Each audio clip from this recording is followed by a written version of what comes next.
अच्छा, क्या नाम है सर आपका? सतनाम सिंह। सतनाम सिंह साहब, ये बताइएगा कि हसन अब्दाल में आप कितनी दिहाइयाँ देख रहे हैं, इसका जो हमारे जो देखने वाले हैं उनको ज़रा बताएं कि पूरी दुनिया के लोग यहाँ पर क्यों आते हैं। सर एक तो ये इसलिए आते हैं कि ये बैसाखी है, खालसा जन्मदिन है हमारा, ठीक है जी।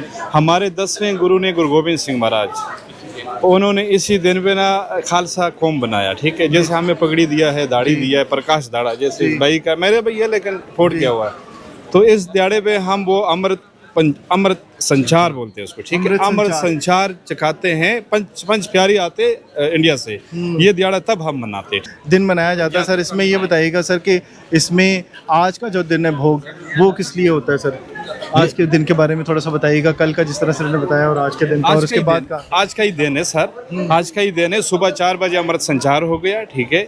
बैसाखी समझ ले के खालसा दिन का जैसे एक बच्चे का बर्थडे मना रहे हैं, बर्थडे मनाते हैं, उसका जन्मदिन है, ठीक है जी। खालसा जन्मदिन है जी जी जी, बने सही। खालसा जो बने इस दिन पे बने सर इसके बाद कहते हैं कि आगे जाना होता है हाजिरी देने के लिए, उसके लिए भी लोग जाते हैं। इंडियन यात्री आती है यहाँ से जाके फिर नारोवाल, लाहौर, ननकाना साहब, ठीक है। ये पूरा यात्रा जैसे ज़ियारत होता है, ठीक है। ज़ियारत करके जाएंगे इंडिया वापस। लोकल जितनी यात्री है आपके सामने, ये आज शाम से वापसी हो जाएगी सर, घरों में चले माशाल्लाह। तो यहाँ पर आप देख रहे हैं कि पूरी जो कम्युनिटी है यहाँ पर मौजूद है और ये सब वेलकम करने के लिए यहाँ पर होते हैं।